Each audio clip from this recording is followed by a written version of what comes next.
I don't know what happened. All It's right. funny. Every time You I know get ready this for an app, interview, yeah, I just get nervous. I think that's what it is. your nerves. Why are you nervous with me of all people? Because it's an interview. My interviews are It's not even always like nerve wracking. my interviews are not even that bad. Where were you on the night of Friday the 13th at 7 o'clock? Tell me now. Interviews uh, not bad. But okay. So is there pronouns you want me to use when referring to you? Or she, is her. he, she, her? Yeah, she, Okay. her. Okay. All right. Want to make sure. All right. So you've seen my interviews before. Yes, I have. So we just gonna have a conversation. That's all we're gonna do. Okay. All right. So introduce yourself. Tell everybody what genre you write in and anything you want them to know before we get started. Hey, y'all. I am E.A. Noble, and I write queer, fantasy, and gothic literature for the culture. So, what that means is when you open up my stories and my books, you will see yourself within the pages. And let's see, but mostly I do speculative fiction. So that's anything fantasy, sci fi, horror, um, any dark genre. So anything like that. That's what I write. So let me ask you this. What made you go into speculative fiction, fantasy, gothic core? And could you explain what gothic core is as well? Oh yeah, okay. So the first question is what made me go into like fantasy and speculative fiction genre? Hmm. And that's because I feel like as a community, we don't imagine enough. I know that's kind of hard to say, but I feel like sometimes as a community, we don't imagine enough.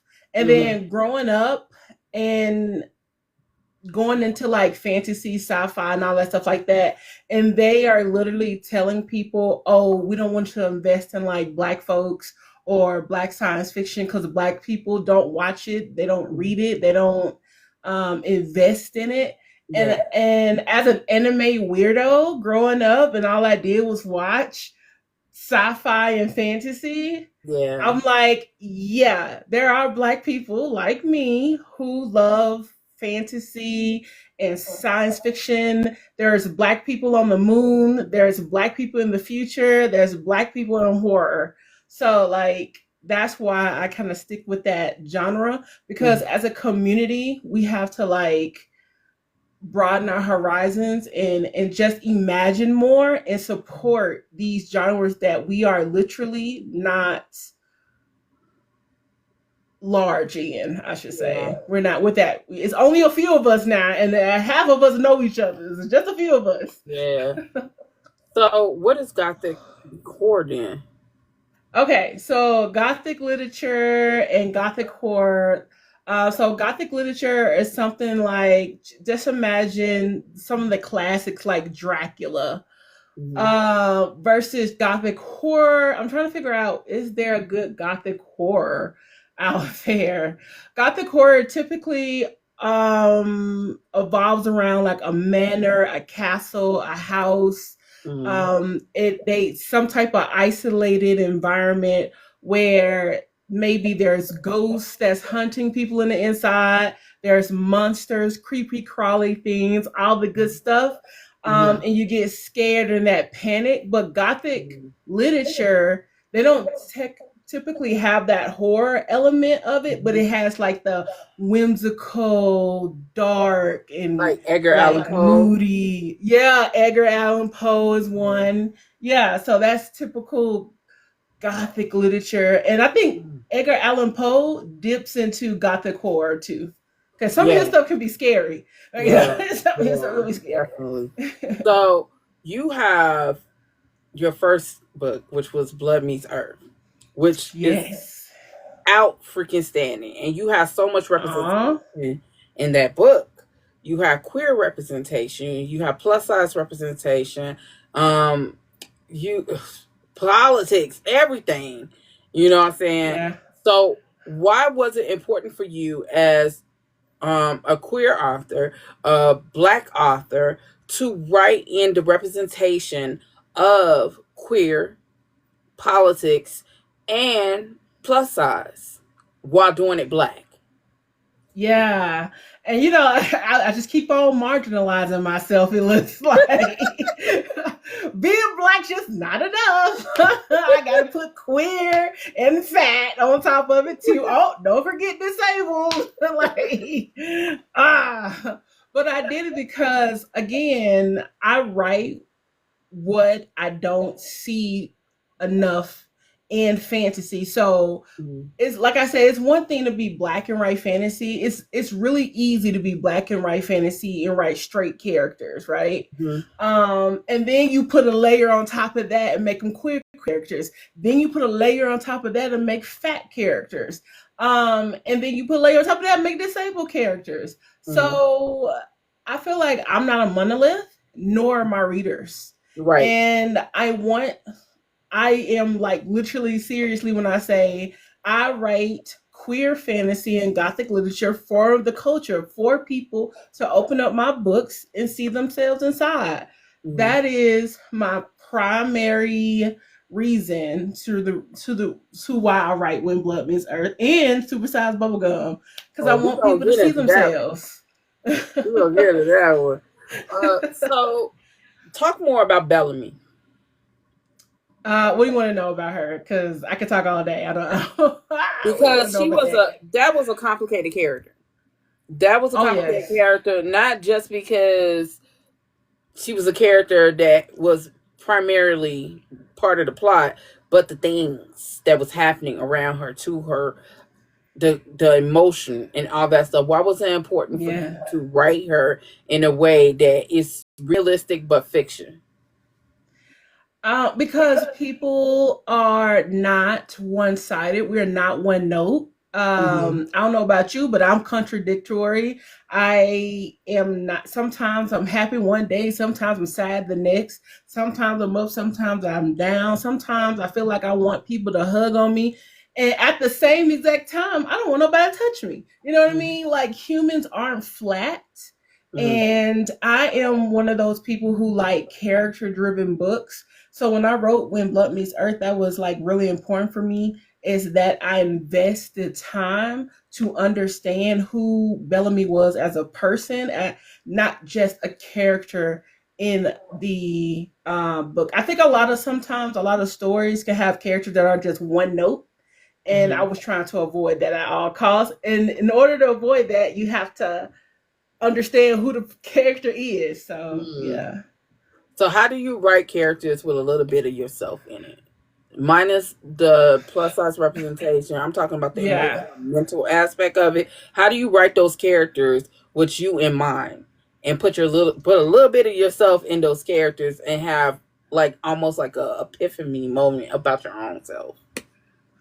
Ooh, I think that's a really hard question to answer because Bellamy has a complicated relationship with her mother.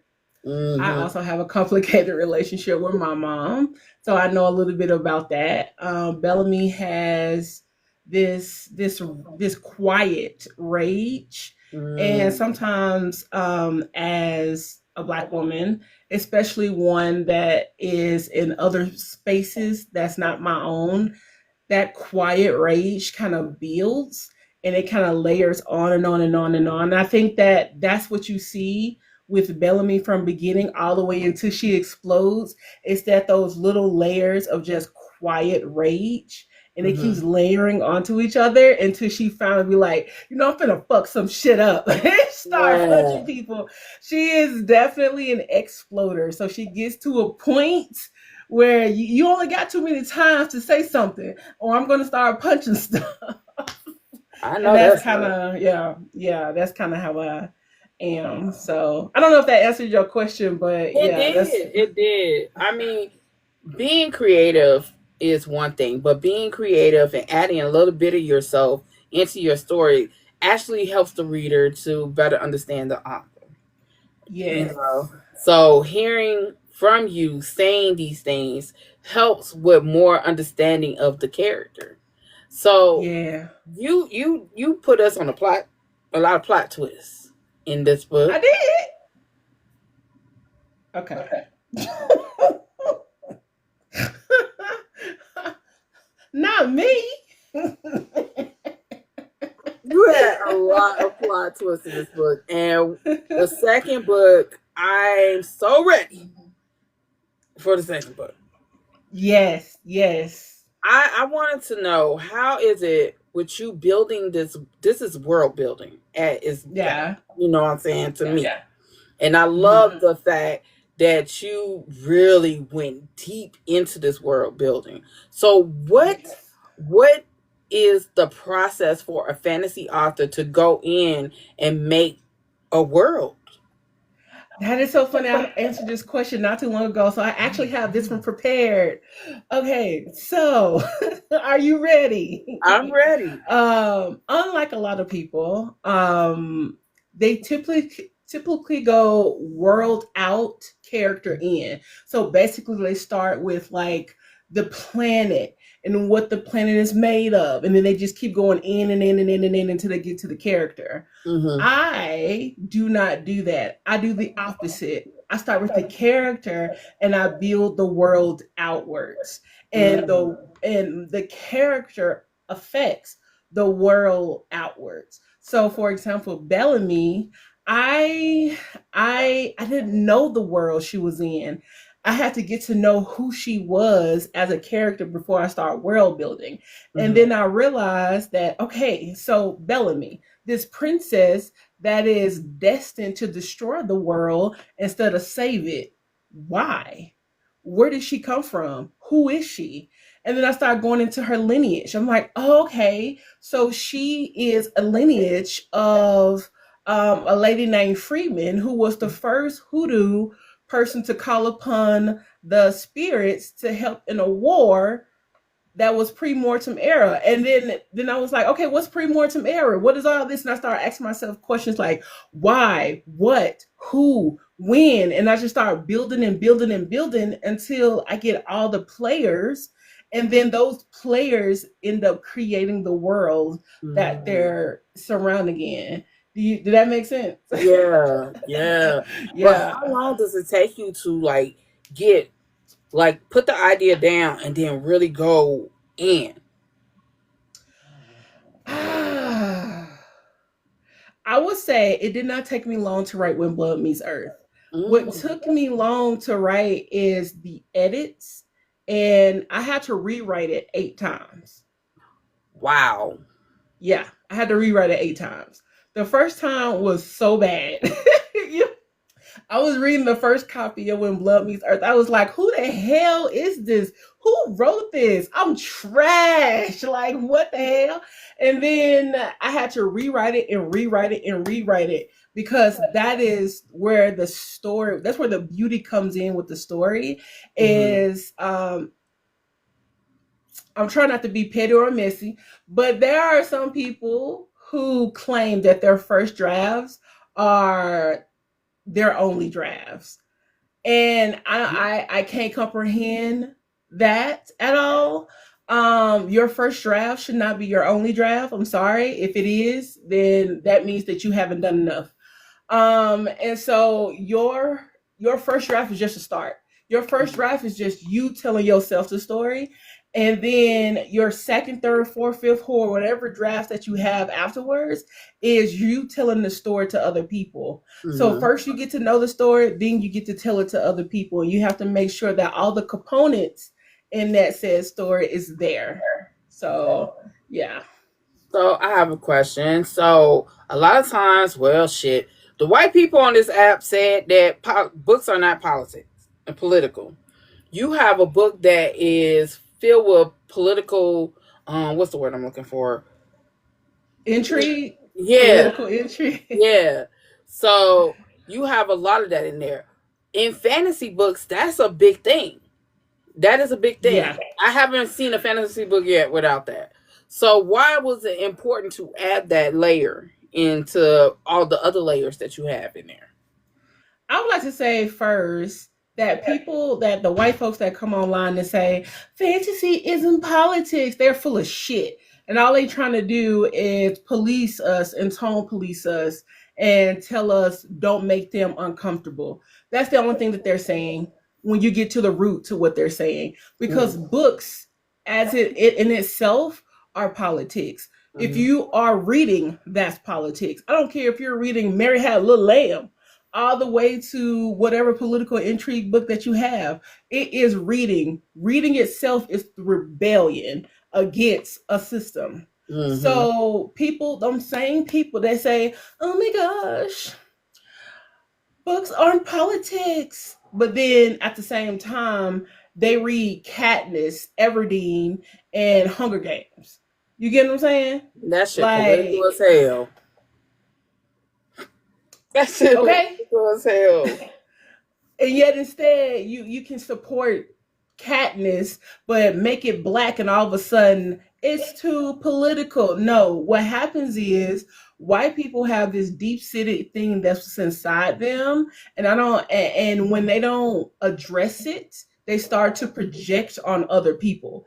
It's a reason why they can read Katniss Everdeen in the Hunger Games, but I come out with a book that's just as political and enraging, and all of a sudden it's too political.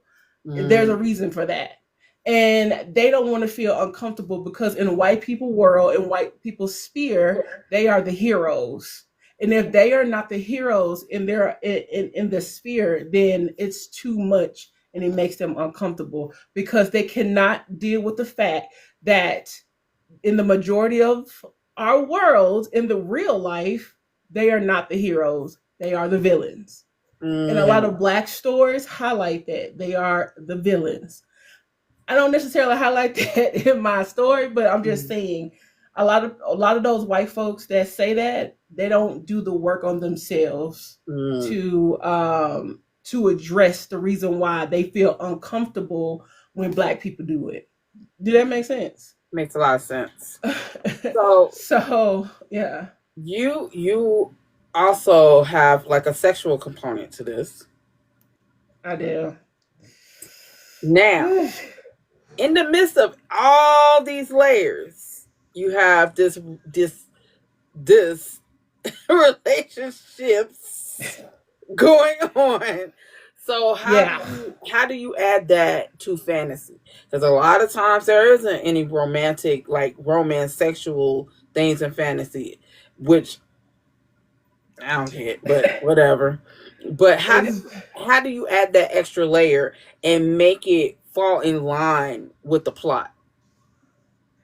That goes to world building. You know what I mean? That goes to world building and making sure that you know your story at every angle, and having to go through and like map out the politics of that world because like I get like I said, when Blood Meets Earth is a futuristic kind of dystopian of our world, and it's hard to separate the two when it comes to our politics.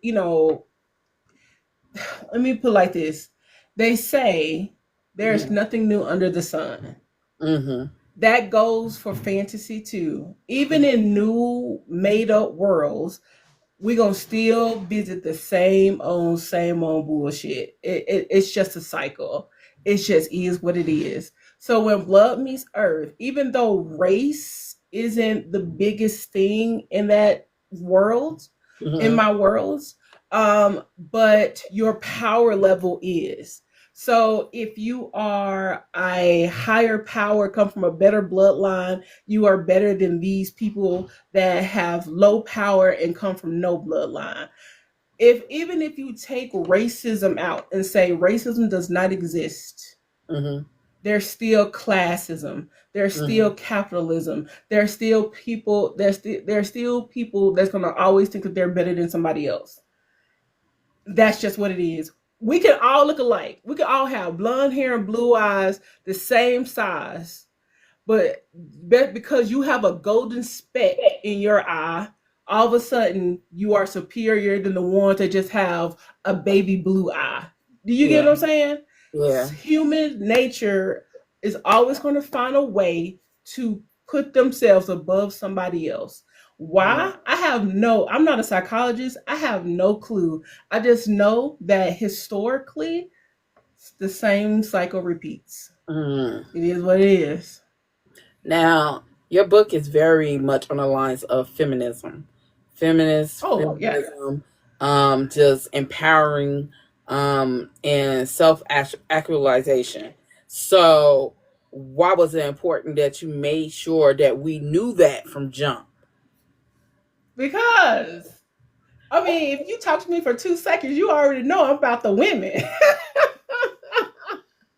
You already know I'm about the women. I don't know what to tell you. I don't think I can write anything without showing and displaying the strength of women. And I think that we live in a system now where literally, we have people in the government that's trying to take those rights away from women. Because Mm. when women embrace their power, it don't I hate this conversation of, oh, femininity, masculinity, blah blah blah. No, no, no, no, no, that shit don't exist. That's stuff we made up. Mm. A person that is well rounded displays both feminine and masculinity qualities. Always a And duality. there's always, some people might lean more in their femininity, some people may lean more in their masculinity. Same thing with men. There's no such thing as, oh, masculine man. It's a well-rounded person has both, Mm. and one might lead one way more and another one may lead another one more, but at the same time, to be a well-rounded human, you need to have both. Bellamy has both. Mm-hmm. Not only is she a bad bitch, but she'll beat your ass. So she leans into both her masculinity and her femininity because she's just a well-rounded person and she sees the beauty in all those things. I Mm-hmm. almost wrote Bellamy like me when it comes to her sexuality because I'm asexual. I'm not asexual. Lord have mercy. I'm aromantic. Mm. I'm Can you explain that? aromantic. Huh? Could you explain that? What's a romantic? So aromantic is on the scale, that A scale, that asexuality and stuff like that. So, Mm-hmm. for example, asexual people tend to not be sexually attracted to an individual, versus aromantic people tend not to be romantically attracted to people. So I've never experienced, I don't know how it feels to be in love with someone. I know how to love people, I know how to care for people, I know how to be there for people, I know how to, but to say that, oh, I just say me and you are dating, Mm-hmm. and I can't say that I love you more than I love any other of my friends. I Mm-hmm. love everybody the same. I may have sex with you, which puts you in a different category because I ain't having sex with my friends. That's true. But the love I have is the same. Like, I don't have any. It don't feel different, if that makes sense. Yeah, yeah. Okay, Yeah. I get it. So yeah. So I was gonna write Bellamy as a romantic like I am, but she just wasn't coming out that way. She's not the biggest person with romance, but she loves her some Sylvia, and that's just on period, boo. Like, she loves her some Sylvia, and you're gonna see that more and more in book 2 and book 3, where oh, I already know how book 3 ends. I already have it all mapped out. It's Oh, it's only gonna already, be 3 books. yeah, it's a trilogy. It's a trilogy, and it's only going to be 3. And I know how it ends. It's already been mapped out. The reason why it's taken so long for the second book to third, because it's being queried right now, and I don't want to move too fast just in case it gets picked up. But as of right now, yeah, I already know this Congratulations on this doing that. yeah. Thank you. So you have Oh, one of my favorite books this year. That book is one of my favorite fantasy books of this year. and that is bubble supersized bubblegum. That is one What? girl. Really? That is in my top 5 this year for fantasy books. For I real? love that story. I ate that shit up. No. I love when I say it's the plus size representation. It's the friendship. It's the journey they were on to self discovery. It wasn't even a fucking romance. I could give two shits about it. It was them being bad bitches. I love Every every day. fucking inch of that book. Now, how did you come into making this? It had its funny moments, it had its serious moments, and then you left us on a cliffhanger. I did not leave you on no color. What Yes, did I you tell did. you? What Yes, did you I say? did. I gave you a warning, did I not? I'm like, I need another book. Did I not? I said, listen, if you like the way it ended, don't read the epilogue. I keep telling y'all hard headed. Don't And you know read this. the epilogue.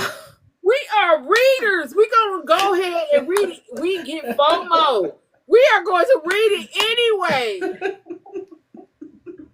So funny thing, funny thing about it is you already read what happens to the world afterwards from Holiday, that story from Jack, that's and that's I the know you prelude to fucking that. lying. I know you fucking lying. No, that's what the world devolves to.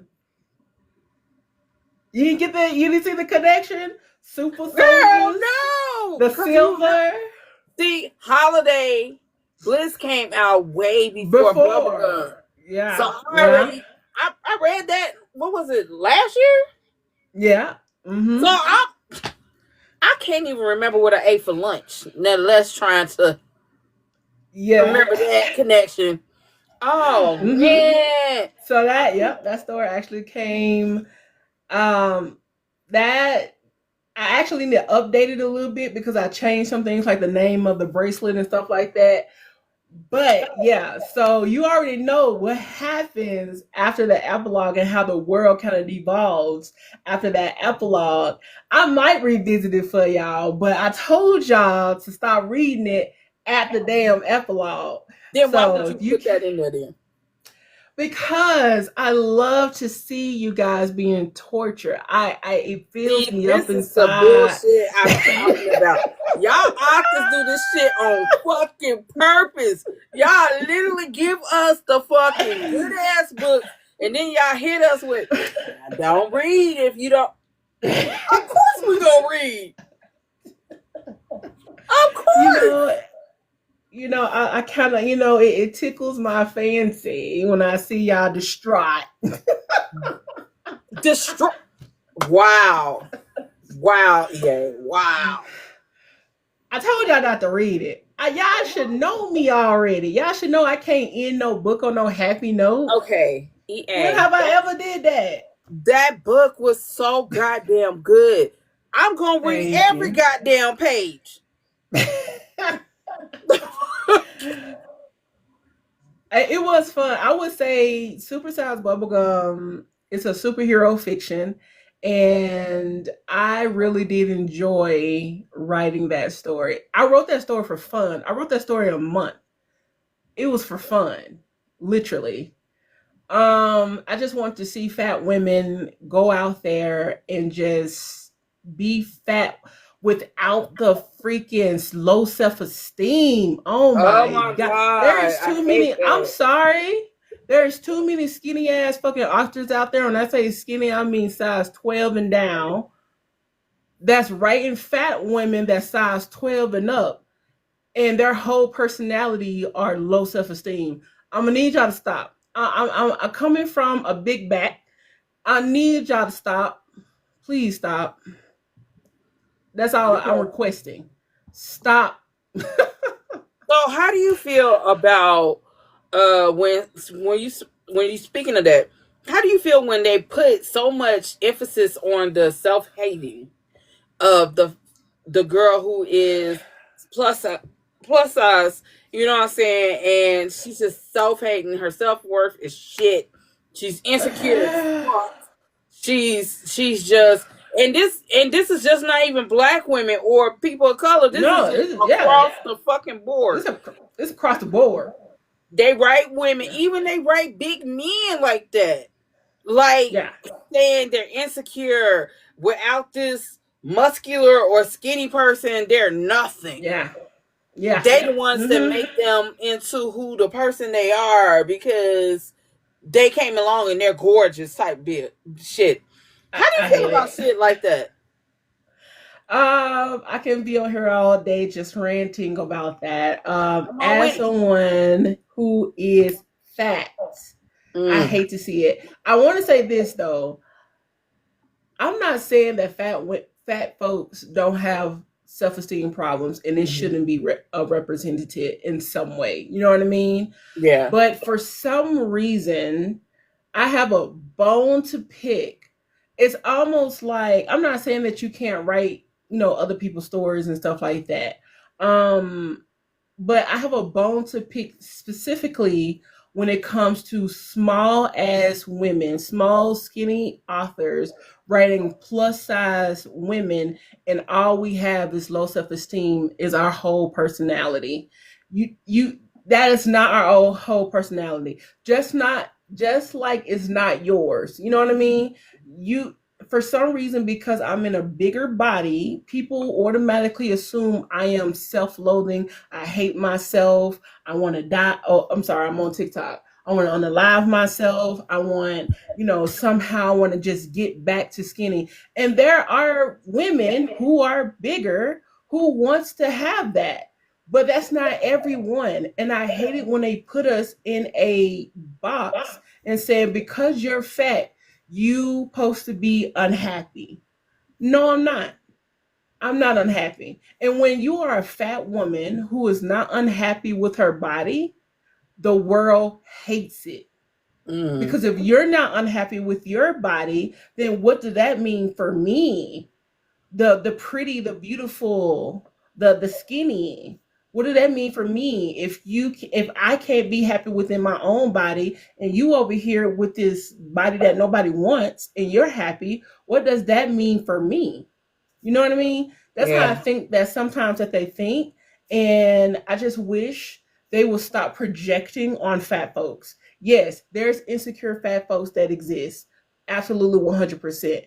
That's not all fat folks. That's not all fat people. It's not Yeah. me. And I'm not going to write any stories about fat women that has their whole personality is evolved around, oh my gosh, I'm just too fat and I don't know if you can hold me and no, bitch, get off your knees. Get off your knees. You still got to go and live your life. And Stand that's up. what yeah, like stand up, get up. And that's why I had Super just broke up with her ain't shit ass boyfriend in the beginning. Yeah. That's why you meet Super at the beginning, just breaking up with her boyfriend. She's going through all the emotions. She's sad, she's happy. She knows in a sense that this man that was never good enough for her, but she somehow still wants that connection, that someone to hold her, to lift her up, to be there for her. That being said, it wasn't surrounded by her size. It wasn't surrounded by her size.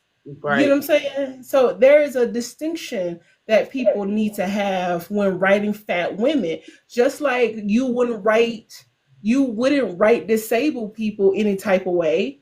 Why do Mm-hmm. you feel that you have to write fat people any type of way? If a white man came out of nowhere and wrote a black woman as loud, ghetto, patting on her weave, lip smacking, you will have a fucking problem, wouldn't you? You'll be Mm-hmm. sad. You'll be outraged because you know that not all black women are quote unquote ghetto. And yet instead, you take fat people and project your insecurities upon us and paint us with the same wide stroke. Mm. And we're just insecure. and we just can't do nothing and nobody can love us because of our weight. Newsflash, bitches. I've never had a man I've been engaged twice and I gave the rings back both times. I don't have that problem. Maybe because I'm aromantic, but I don't have that problem. Girl, I am. I I am don't a. have that problem. I am a whole bisexual woman, and I ain't had no problem with no man or woman having a problem Me with this either. fupa in Me any either. type of way. So Me I either. the concept of a fat woman having to lower her standards to be accepted is bullshit. And writing it in a Absolutely. story is bullshit. And I take extreme disrespect when it's a person of color or a black woman. Hmm. Not saying that white women don't have their issues, but when it comes to Right. us, it is to the extreme. It's to the Yes. extreme. A black woman Yes. can't be comfortable in her fatness. A person of color can't be comfortable in their fatness because, oh my God, Lord forbid, Lord forbid you know you what I'm set the saying, whole that world their on men fire. are looking at us, their women are looking at us. Girl, that's a whole story in itself. There are so many women, like I said, I'm just a cool person. And I said, maybe it's because I am romantic. I will put that caveat out there. Maybe it's because I am romantic that I don't, romance is not the first thing I put out there in the Mhm. world. Romance is not something that I go and look for. Mhm. Romance is not, and also I have a flirtatious personality because you can't take me serious. I'm gonna flirt with your mama. I'm gonna flirt with your mama, your daddy. I'm gonna flirt with your auntie and your grandma. Your grandma can cook. I'm flirting with her too, and it has nothing to do with like it's nothing sexual or romantic. It's just me having fun within myself and loving the people around me. And a lot of people feel that energy because I'm just chill. Like Mhm. I am myself because I want you to be yourself. Mhm. And so when we get together, there's so many times where like these guys, and it always be fucking gym bros. I got a theory about that, but it always be fucking gym bros, and they're just like swooning over me, and they have like their own girls. I'm just like, ain't you booed up? Why are you over here messing with me? Let me tell And you they something. and they get so jealous. Let me tell you something. Them gym bros love them some big girls. Okay, they go to the Girl, gym just so they can lift us. They, I swear for you, I I think swear for you, so. I because think it's because they be trying to test their strength, and they my be like, my "Oh, my ex was a bodybuilder. He was an actor and a bodybuilder, and he was big as shit. He had no neck big. You know what I'm oh my saying? god." He was lifting, Did he and have one of those little necks on top of necks, those little body? you know who my ex Did he? is? No, You ever watch that show Lost Girl? no. I, Let me see. Can I Google it right quick?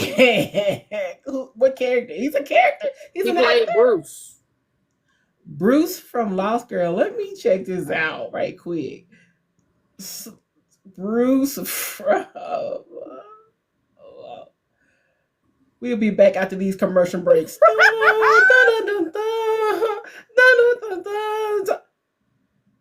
No, Yes,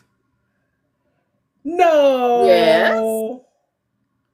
We even have matching tattoos Seriously? on our neck. Wow. Yeah. Well, girl, go ahead. But Okay. as you see, I'm not with him. So therefore, Yeah. like I said, don't nothing stop no show. Not one thing. Not one thing. And that's one of the things with supersized bubblegum. Because one thing about it is there are men out there who do genuinely love big women. They really do. And Yes. Tabby, my boy Tab, he is one of those men who genuinely just love big women.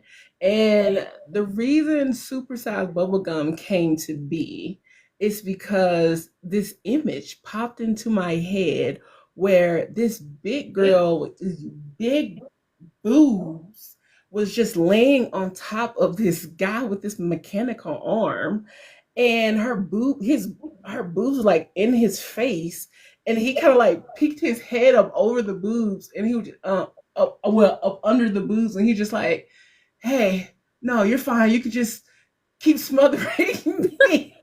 And he like slides back into the boobs. And that's where that part comes from in the storage room when they go I into was the about to say storage the room. storage room.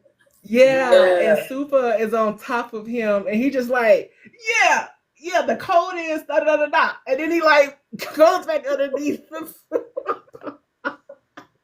It was such Dude is a chilling. fun book. It was such a fun fantasy, good time type book. You know what I'm saying?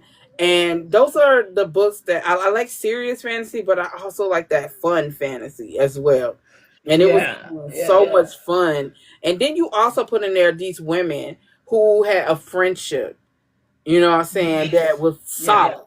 It was a solid yes. friendship, and each one had a different type of personality. And Mm-hmm. these were, and stereotypically in the world, most people believe that black women cannot have friendships unless they're on TV. So Uh, why was it important to make that so relatable to a lot of us who have friendships like that? because I, like you said, because I have friendships like that. I am absolutely 100% women driven. I am surrounded by beautiful women, Mm, smart women, educated women, funny mm, women, um, women that are goth, punk, anime, kawaii, just all different types of women. I my I can My friend group, my core friend group are some of the most intelligent, bright, beautiful women that I know. And I cannot genuinely write a story with these women who, at the end of the day, aren't ride or die for each other, that don't mm. love each other. Yes, do they have petty comebacks like, media called Large J with your salted chip eating ass or something like that? she and they have like they're back and forth, they back and forth. But at the end of the day, if they are in trouble or if they are in need, they're going to ride for each other sun up to sundown, because that's the love of women that I'm constantly surrounded by. And I wanted that to reflect in Supersized Bubblegum, because women, especially black women, can have genuine friendships without it always being a competition. Mm. And that's what I hate. I feel like, I don't know if somebody paints us this way or if it's just in our community in general. But there are so many low self esteem, insecure women that always feels like they have to compete and fight for the attention of man, and they see other women as competition. And like I Mm. said, I don't relate to those women. One, man don't ruin my life. Two, I don't move for man. I don't dress for man. I don't think for man. I don't do anything for man. I do everything for myself and the women around me. So Mm. I'm not a male centered woman, and I think that's just what it is.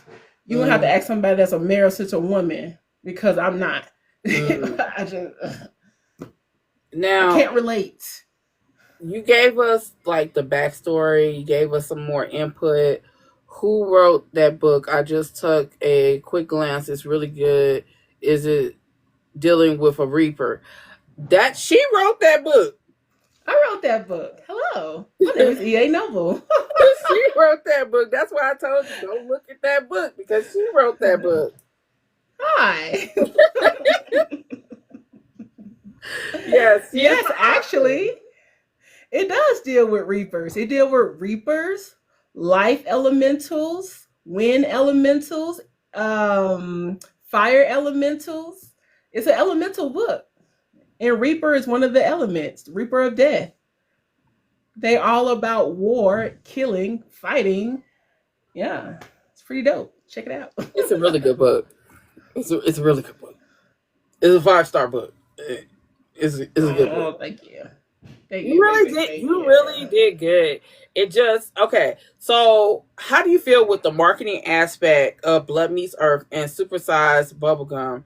How do you feel with the marketing aspect? Do you feel like you should do more, or do you feel like it's kind of overwhelming with social media, having to be on this site, that site, this site, that site, plus newsletters?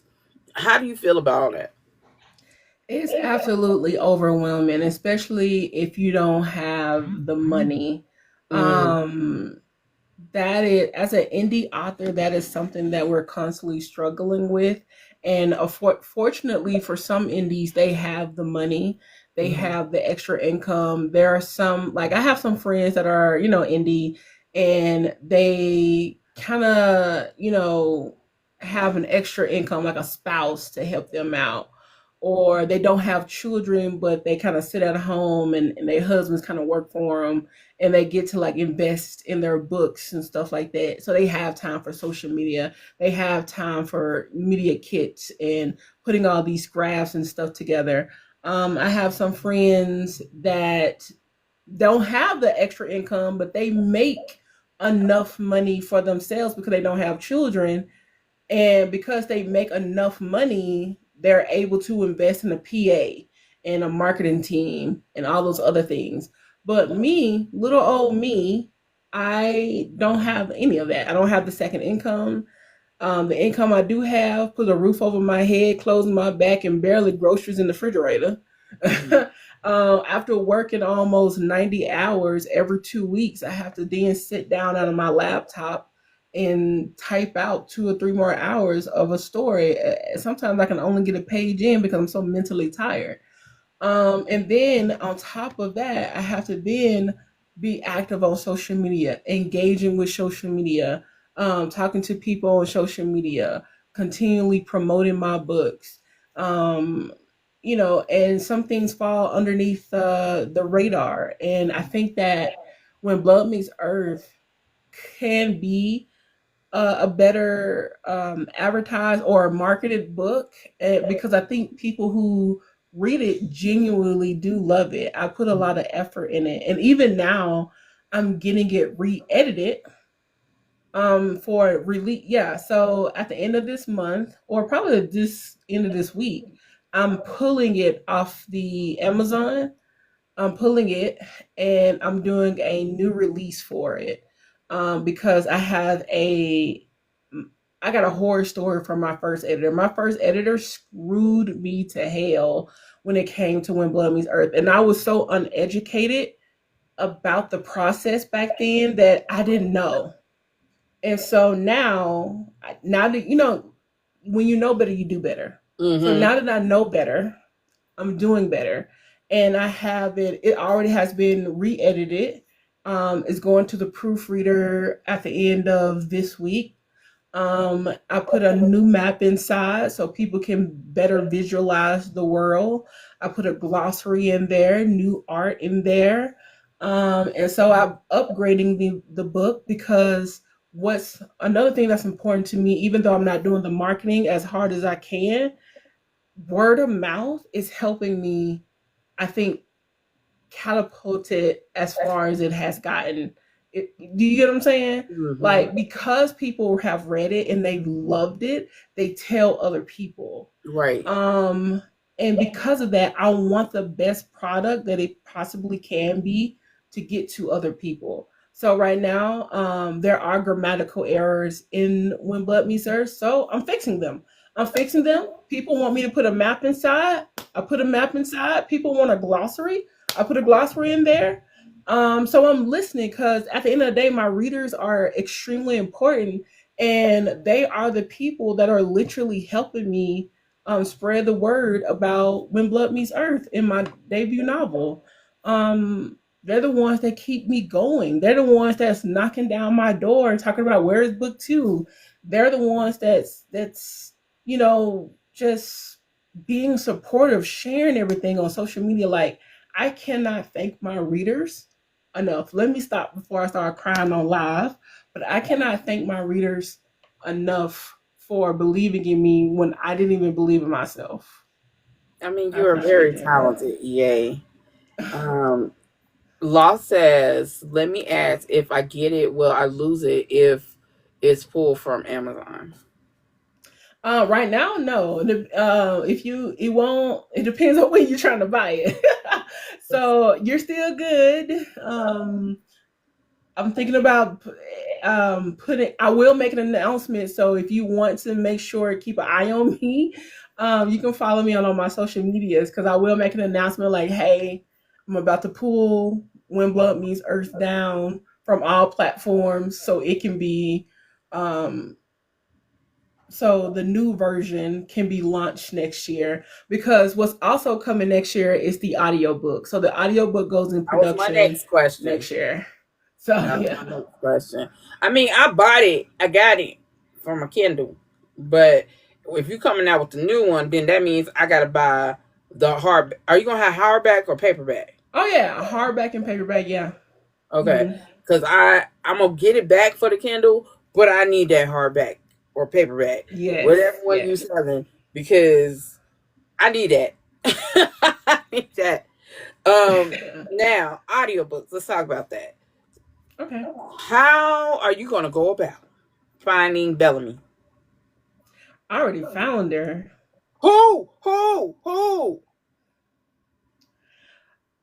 I'm trying to figure out should I reveal it yet? Come on. Okay, give me Should I one. reveal it? Come- Is it someone we all know? Um, if you go on my page, you do. She's already had a clip. I posted a clip. But I've also posted multiple people clips of them reading some, but she's there.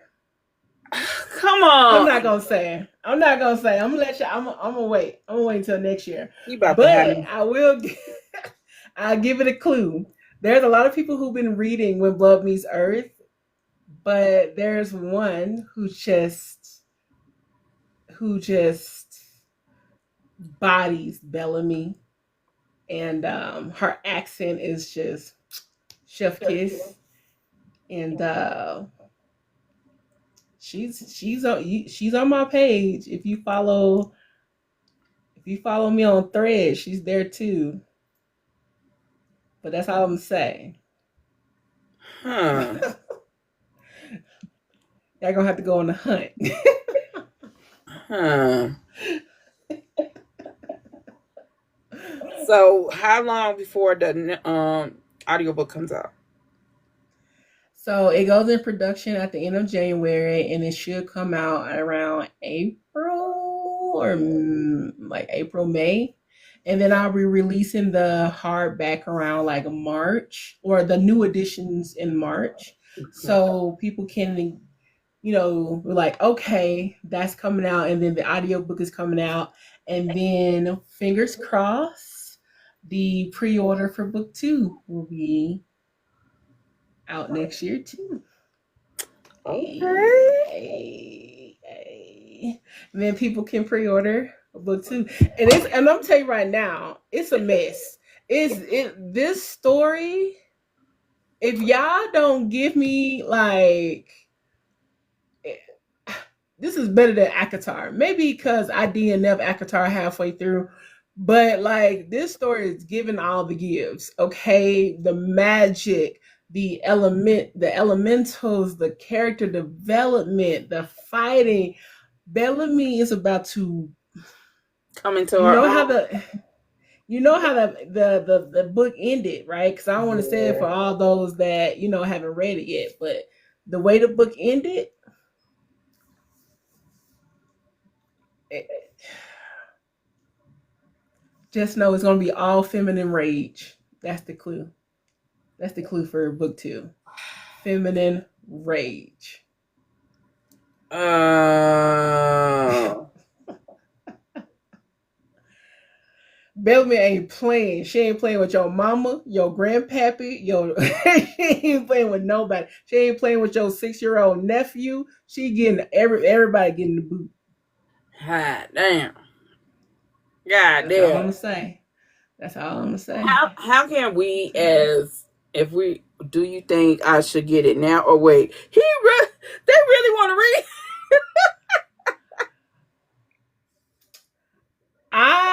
I ain't gonna tell you not to get it now. You know what I'm saying? Because if you don't get it now and you really want to know, then you probably won't get it later. So I say go ahead and get it now. But just know a newer version is coming out, one with the map. How about this? Get the ebook. Because the ebook is 99 cents. You ain't losing nothing on the ebook. Get the ebook, it's 99 cents. And then when the newer version comes out and you see the map and the glossary and the art and just a beautiful layout, you can get the hard copy or the soft copy. How about that? Go ahead. But you ain't Oh, losing nothing because I got it at 99 cents because I was like, I told y'all I knew I was gonna take it down. So I don't want y'all to be paying these outrageous prices if I knew I was gonna take it down. So it's yeah, 99 cents right now. So you it's worth it. Law, it's worth it. It's so spend a worth it. dollar. Spend a dollar. So worth it. So, I do have homework to stalk your page later on because I'm gonna find out Okay. who that damn narrator is. Um, Okay. so what is your motivation to keep yourself from burning out? Because you are writing, you have a lot on your plate, you have a lot probably going on in your life.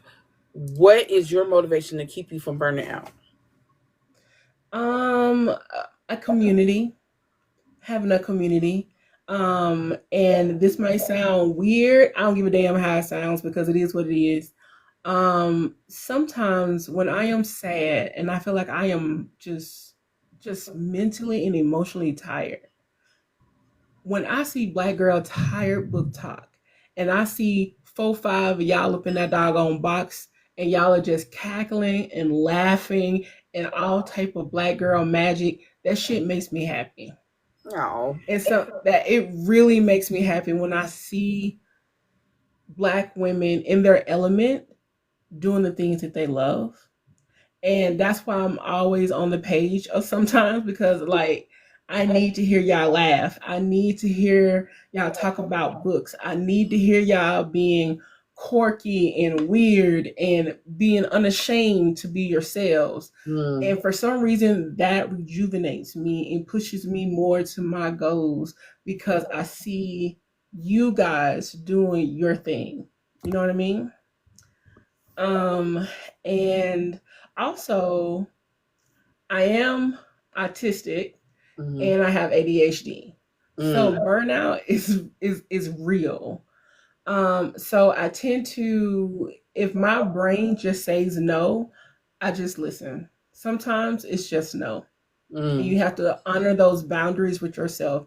It's no for now, but not no always. So Yeah. today is no, but tomorrow it might be a yes. And so I just need to like honor my no sometimes. Yeah. I get that. Hey Mo. Um, I'm not gonna keep you too much longer, but I also want to know, how do you love on yourself? Oh man, you hitting some questions. Those that's hard too. How do I love on myself? Uh As an author, and especially you indie authors, y'all forget about y'all a lot, a lot. So yeah. I'm curious to find out, how do you keep loving on yourself? We can love on you all day, but how do you love on yourself? Ah, I don't know, eat a coochie or two. No, I'm just like, straight there from the records.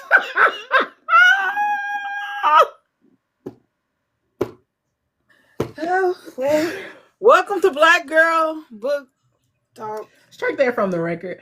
Um,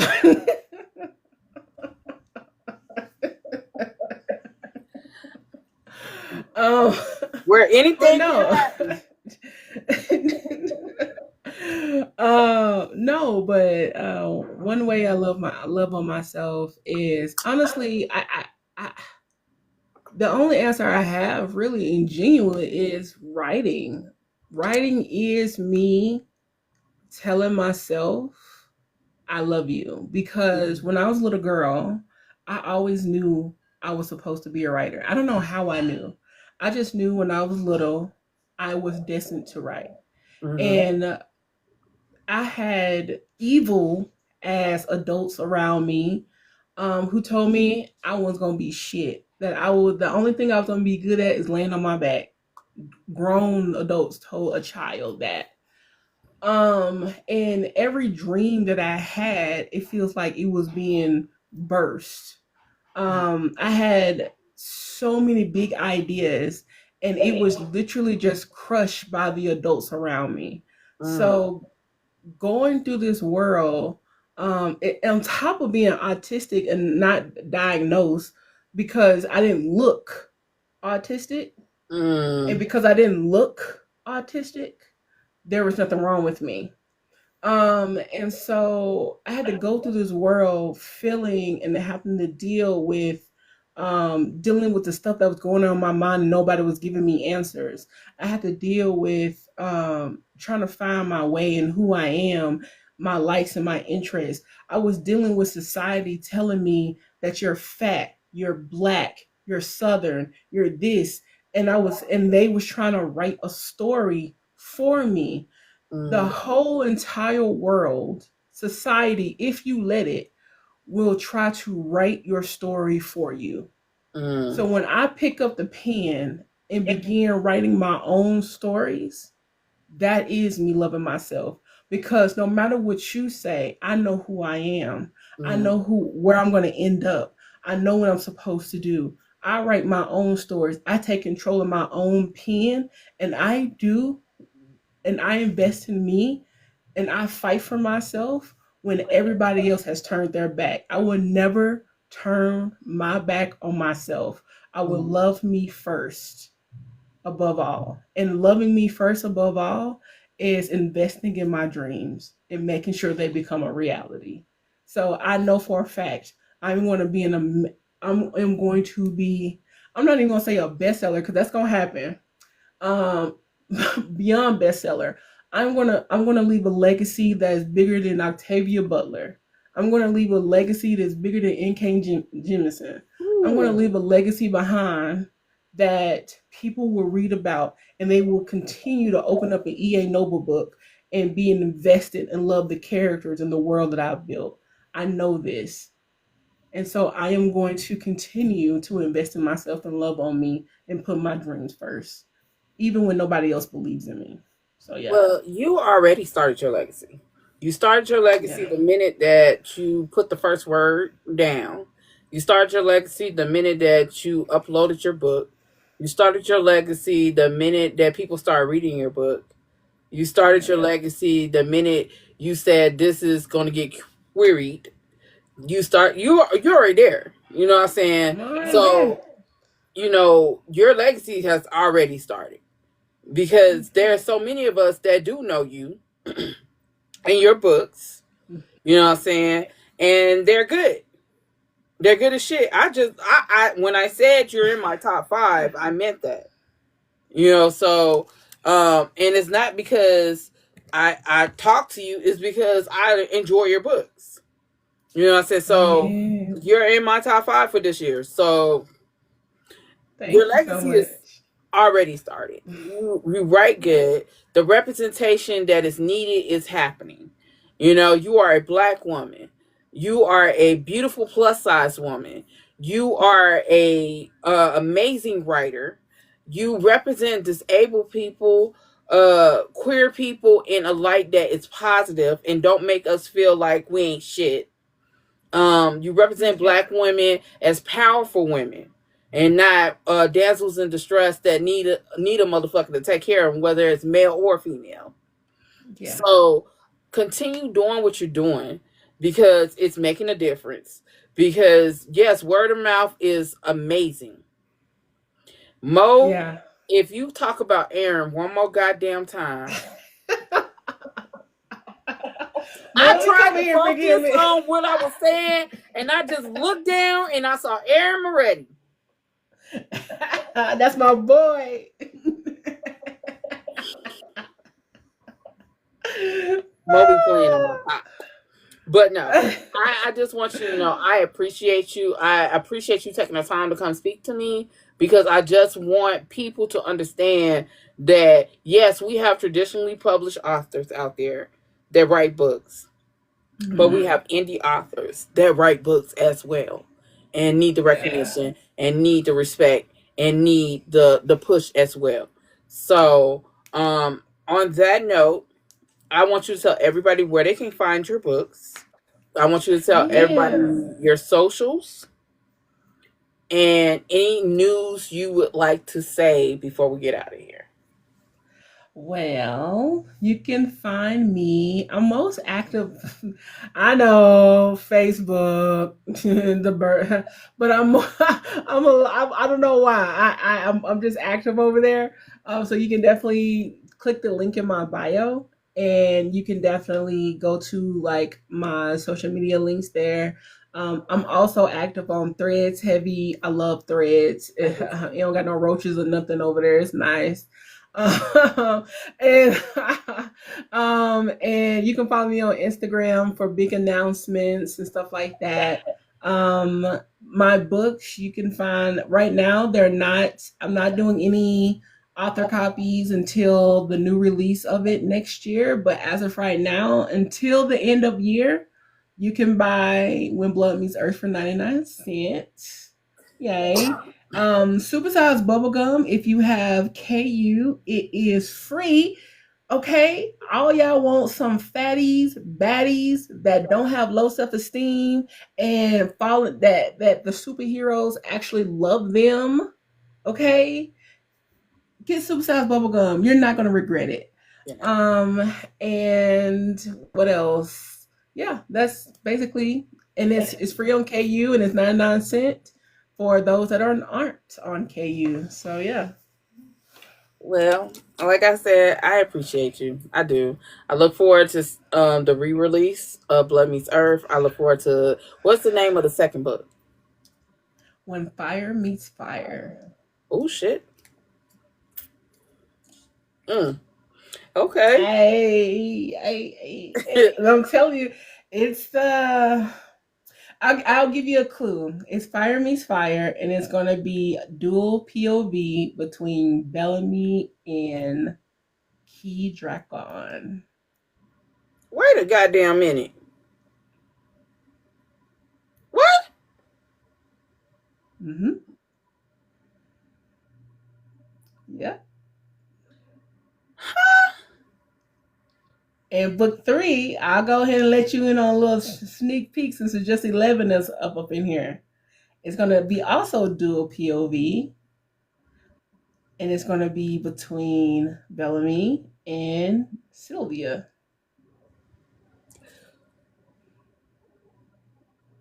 So you really finna end that book three with a bang, huh?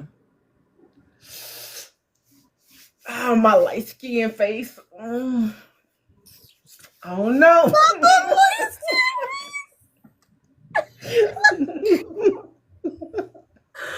Oh snap! Okay, okay.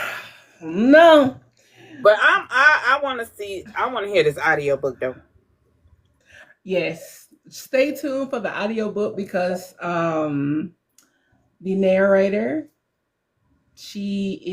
her voice is so silky smooth. It is exactly what I picture Bellamy. A little bit, but for the most part, yes. And yeah, it's gonna be awesome. It's gonna be awesome. I can't wait to give you guys all that. And stay tuned for new stories that I'm going to be releasing that I have in the works. It's so much, y'all. I wish I had like two or three more hands so I can like write quicker, but I don't.